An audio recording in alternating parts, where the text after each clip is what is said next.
You know, it's a good thing we have about a year and a half to build this thing, because as you can see, the sun's already going down and it's Sunday evening, and now I'm just about to start working on this thing. So yeah, we got that going for us. Anyways, what I'm going to try and do tonight before it gets too dark is to break this cab loose from the chassis. So we can get that listed on a marketplace and get rid of this chassis, so we can start working on the DuraMax, so that we can actually start putting these two things together for our build.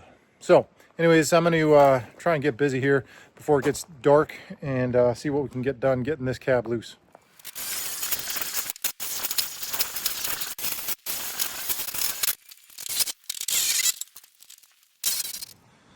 All right, we're on the driver's side now, and you can see obviously this is where the worst of the cancer is.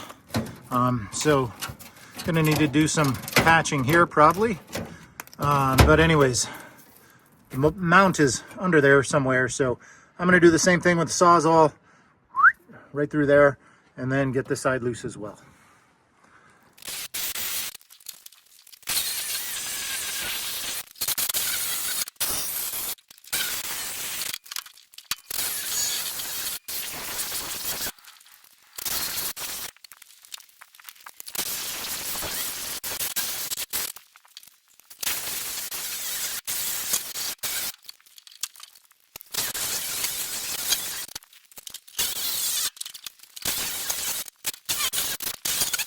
All right, well, I've been at it, I don't know, it might be 20 minutes now. This side, I don't know if it showed up on the video when I had it sped up there. Oh, I ran into my frame for my sleeper cab. That was a lot of work, and this side here was even worse. I think we brought half the truck out with us. I think the cancer in here was worse than I thought. But anyways, I got the main things loose. I cut that out. There's another little tiny, I don't know, it looks like a 1/4-inch bolt to this cab mount on the frame here, and I can't get in there really, and I didn't bring my grinder, and I'm pretty sure my Sawzall blade has about had it after all that work. So I'm not sure if I'm going to be able to finish this. I'm going to see if I can get the saw in there a little bit and use up what's left of this blade, so I can get that cab mount loose, and then try lifting it up. I don't have any help today, so I'm just going to get the high lift jack, see if I can just wedge it up a little bit. I got my 2x4 frames made up there, ready to go, kind of like we did the cab that was on the back here last week. So I'm just going to keep going at this, basically until we lose all the daylight. All right, well, we're losing light real fast, so I had to run home, get some reinforcements. Got the work light, got some WD so I can break those things loose, and I got, these are the cam driver screwdrivers that I have. Of course, we won't focus on those, but you get the gist. I'm going to break loose one more body bolt here. Well, break loose with the 4.5-inch grinder. There's one here, and there's one there. Then the cab should be loose, and then we'll try lifting it up a little bit here before the end of the night.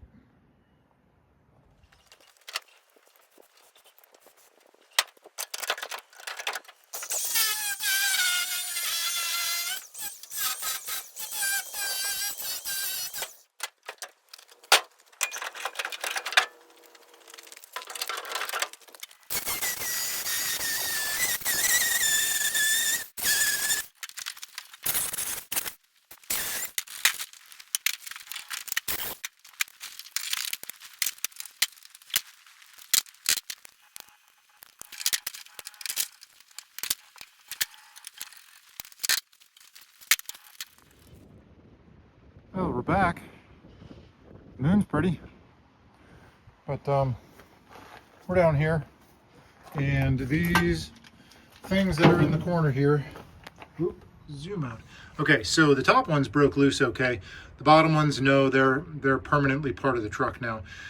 So I think what I'm going to do is this panel here, if I can get in here, is loose anyways, and it's connected up there. So I think I'm just going to zip right there and cut that part off, so this whole panel will come off as one. I disconnected the throttle. I cut that loose because that was rotten there as well. So what I'm going to try doing is zipping these corners here, see if we can cut that loose, and then this whole panel will come out, and then we should be ready to lift up a little bit. So cutting right there, and right there now.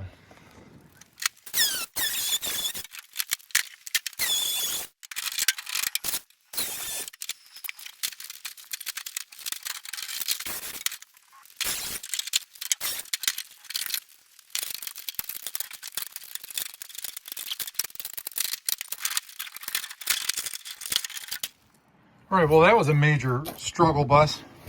I'm certain I did that the wrong way, but there's the foot panel kick plate thing. I don't know what the actual formal name for that thing is, but I've seen them on eBay for like $100. So if you'd like one for a 1945 Chevy 1-ton, probably goes to every single pickup they made. Here you go.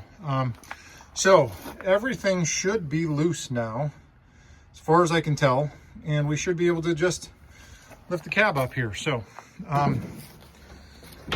I got the jack out here. I had tested it on the front corner and I know that I can lift it up. So anyways, yeah, well, you know, it's dark now, so I'm not sure if I'm going to do that now. Maybe I will. Maybe I'll stack it up on the 2x4s before I leave. But it probably is a little bit late to be working on this right now. So anyways, I'm going to probably jack this up a little bit and then be on my way for the night.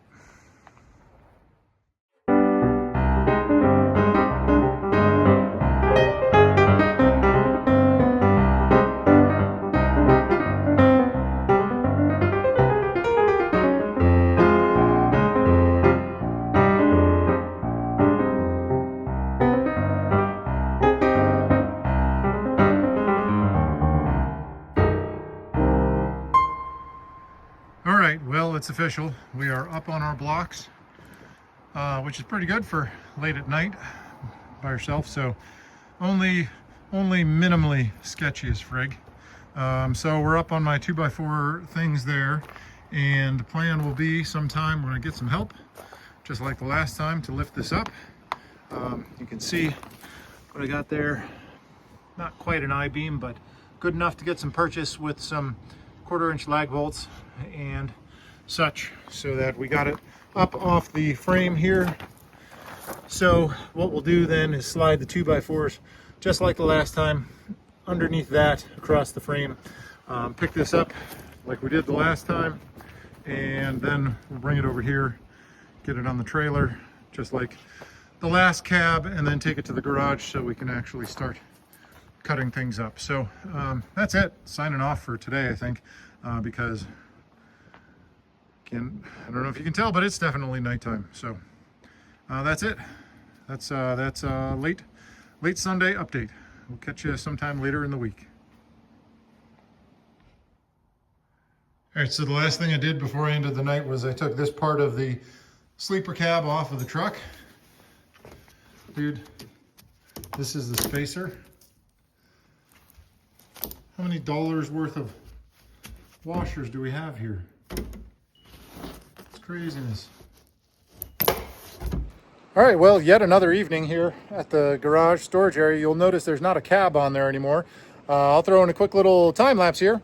The guy who owns that company right there, it's called Season Air. They do HVAC stuff. So if you're in central Pennsylvania, very helpful. Dave came over, he gave me his little forklift, which made that job a lot easier. So appreciate the help. I'm going to take it back over to the garage at the house so we can start poking at the cabs and see what kind of shenanigans we can come up with as far as building something for High Class Trash Invitational.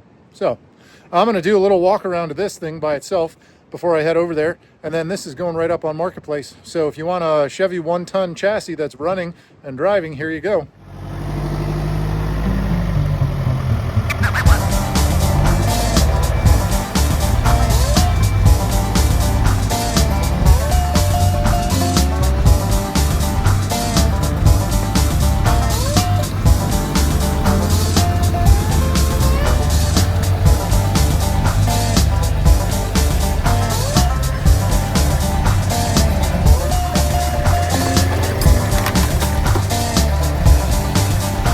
Looks good.